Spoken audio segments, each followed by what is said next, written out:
কাবার রবের কসম, তুমি যদি এসব বন্ধ না করো তাহলে আমরা তোমাকে হত্যা করব মুহাম্মদ। দেখুন চাচি উম্মে জামিল, আপনারা চাচার অন্তর পাপে এতটাই পরিপূর্ণ হয়ে গিয়েছে যে আপনারা আল্লাহর রাসূল সাল্লাল্লাহু আলাইহি ওয়াসাল্লামকে আঘাত করতে এখানে চলে এসেছেন।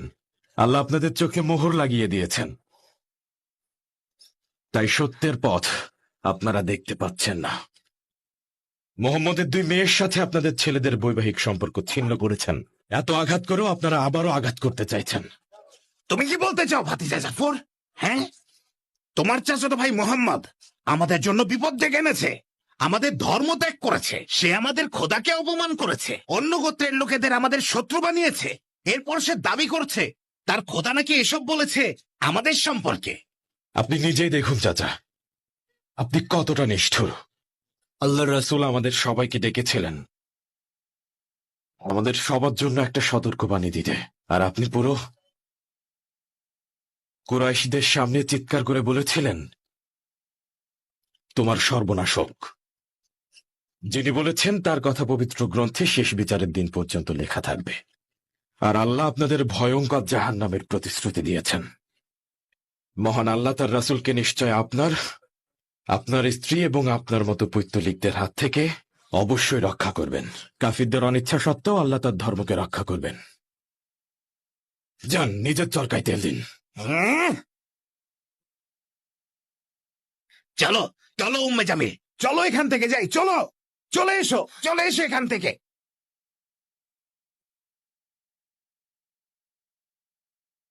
শোনো অবিশ্বাসীরা, আরে শোনো অবিশ্বাসীরা, যারা নিজেদের ধর্ম থেকে মুখ ফিরিয়ে নিয়েছ, আমার কথা শোনো। মুহাম্মদ,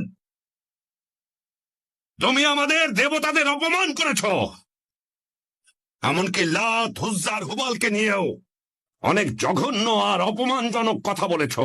আমরা তোমার এইসব কর্মকাণ্ড সহ্য করব না। কাবার রবের কসম, তুমি যদি এসব বন্ধ না করো তাহলে আমরা তোমাকে হত্যা করব মুহাম্মদ। শোনো অবিশ্বাসী এবং যারা তাকে সমর্থন করো, তারা জেনে রাখো, কাবার রবের কসম বলছি, যদি কখনো মোহাম্মদ আকাশে ওড়ে এবং আমরা যদি তা নিজের চোখেও দেখি, তবুও তার ধর্মে কখনো বিশ্বাস করব না।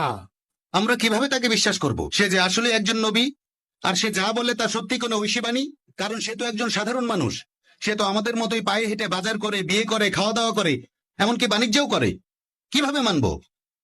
আমাদের দেবতাদের অপমান আর উপহাস করার আগে তুমি ভালোভাবে ভেবে দেখো যে তোমার নিজের পূর্বপুরুষরা কি করতেন।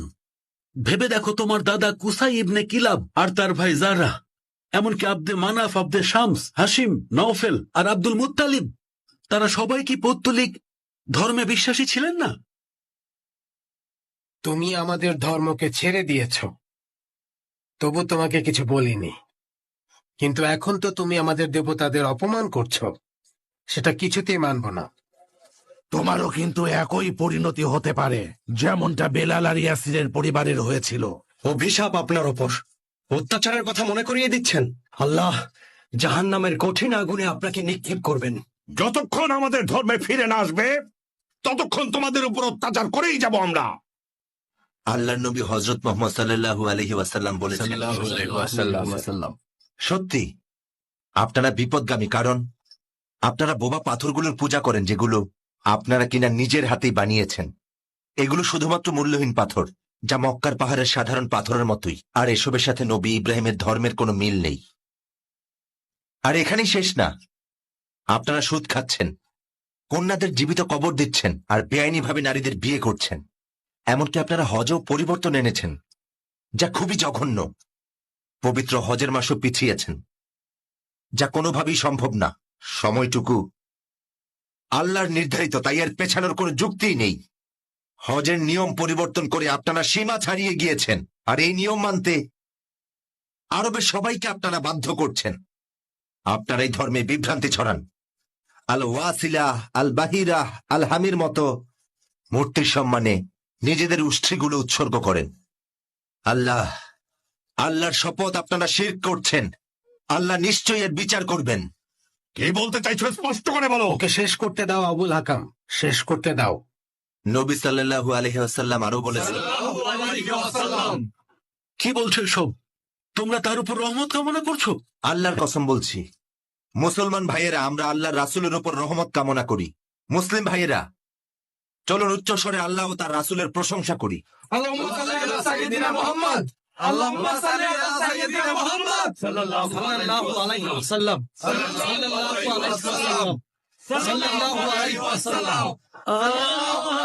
তোমরা সবাই কি পাগল হয়ে গেছো? হে কুরাইশগণ, শুনুন, আল্লাহ তাআলা রাসূল মুহাম্মদ সাল্লাল্লাহু আলাইহি সাল্লামকে আপনাদের কাছে পাঠিয়েছেন আপনাদেরকে সতর্ক করার জন্য। আপনারা একমাত্র আল্লাহর উপর বিশ্বাস করুন আর ভুল পথ থেকে এবং যেসব পাপ কাজ করছেন তা থেকে ফিরে আসুন।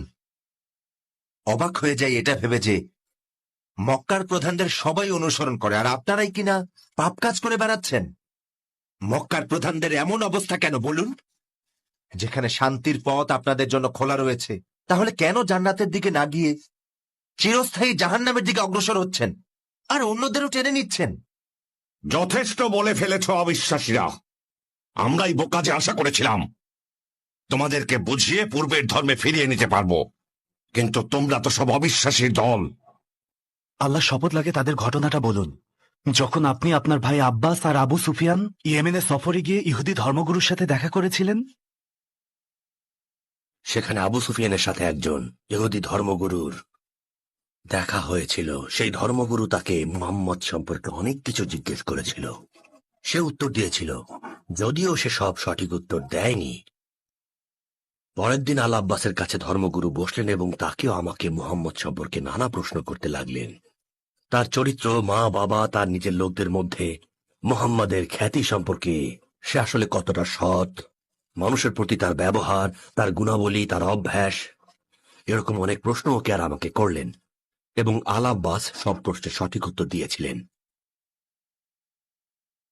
এ ব্যাপারে আপনি কি বলতে চান আবু সুফিয়ান? তিনি সত্যি কথা বলছেন। আবু সুফিয়ানের সাথে একদিন আগেই তিনি কথা বলেছিলেন, কিন্তু আবু সুফিয়ান তার কাছ থেকে অনেক কথাই গোপন করে রেখেছিল। তাই ইহুদি ধর্মগুরু বললেন, মুহাম্মদকে ভয় পাওয়ার কিছুই নেই।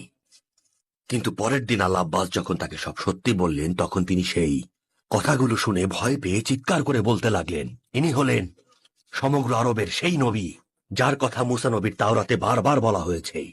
ইহুদিরা পরাজিত, ইহুদিরা হেরে গেছে। তিনি নিজের মুখে আঘাত করতে লাগলেন, নিজের চুল টেনে ছিঁড়তে লাগলেন এবং নিজের নখ দিয়ে নিজের মুখে আঁচড় কাটতে লাগলেন।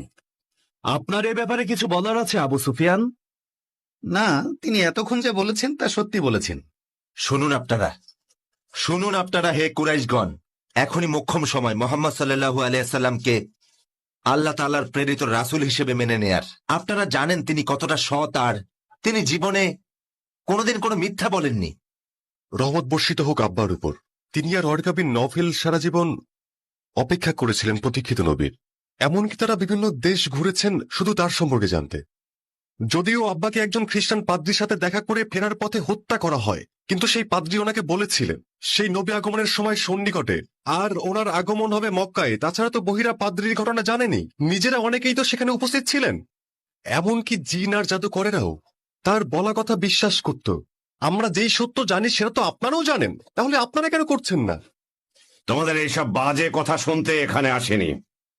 তোমাকে সম্মান করি আবু তালিব। আমরা চাই না তোমাদের সাথে আমাদের সম্পর্ক ছিন্ন হোক, আর তোমার ভাতিজা মুহাম্মাদের বিষয়ে তোমার সাথে আলোচনায় যাওয়ার আগে আমরা কোনো সিদ্ধান্ত নিতে চাই না। তাই চলো আলোচনায় বসা যাক। ঠিক আছে।